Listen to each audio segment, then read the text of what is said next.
घटनेच्या संदर्भात आपल्याला कल्पना आहे की एका विधी संघर्षित मुलाने गाडी चालवत असताना त्या ठिकाणी ॲक्सिडेंट केला आणि दोन लोकांचा, एक तरुण आणि एक तरुणी यांचा त्याच्यामध्ये मृत्यू झाला।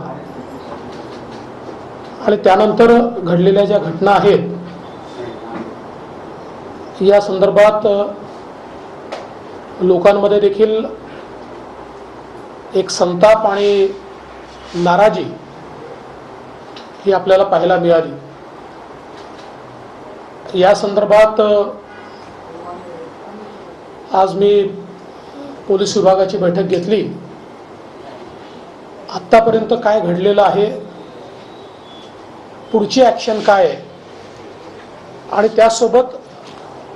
अशा घटना घटू नये म्हणून प्रिव्हेंटिव्ह काय करता येईल, अशा सर्वच बाबतीत चर्चा झाली। मुळातच ही घटना घडल्यानंतर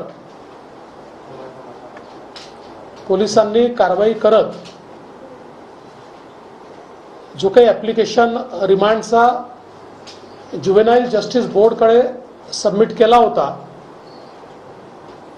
एकतर त्याच्यामध्ये अतिशय स्पष्टपणे 304 IPCचा कलम हा मेन्शन केलेला आहे आणि स्पष्टपणे हे लिहिलेलं आहे की हा जो काही मुलगा आहे हा 17 वर्ष 8 महिन्याचा असल्यामुळे निर्भया कांडानंतर जे काही अमेंडमेंट झालं आणि 16 वर्षाच्या वरचे जी मुलं असतील त्यांना हिनियस क्राईममध्ये ॲडल्ट म्हणून ट्रीट केलं जाऊ शकतं। या संदर्भात ही रिमांड ॲप्लिकेशन देखील माझ्याकडे आहे। अतिशय स्पष्टपणे हा मुद्दा मांडलेला आहे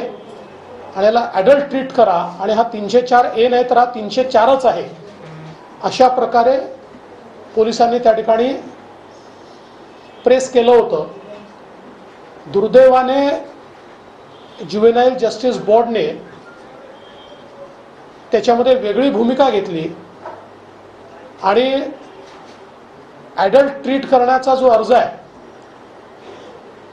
तो नुसता सीन अँड फाईल अशा प्रकारे बाजूला ठेवला आणि रिमांडच्या अर्जावर त्यांनी मला असं वाटतं की अतिशय लिनियंट अशा प्रकारचा व्ह्यू घेत 15 दिवस सोशल सर्व्हिस करा, त्यांनी डी ॲडिक्शन करा, अशा प्रकारच्या गोष्टी त्यामध्ये लिहिल्या। खरं म्हणजे हा पोलिसांकरता देखील एक धक्का होता, कारण अशा प्रकारच्या प्रकरणांमध्ये जिथे पोलिसांनी सगळे पुरावे दिलेले आहेत, कुठल्या हॉटेलमध्ये तो आहे, काय केलेलं आहे, गाडीच्या संदर्भातले पुरावे दिले आहेत, वयाचे पुरावे दिले आहेत आणि सुप्रीम कोर्टाचे जे काही ऑर्डर्स आहेत त्याच्यानंतर जे काही झालेले अमेंडमेंट्स आहेत, या सगळ्या गोष्टी दिल्यानंतर खरं म्हणजे हे अत्यंत आश्चर्यकारक आहे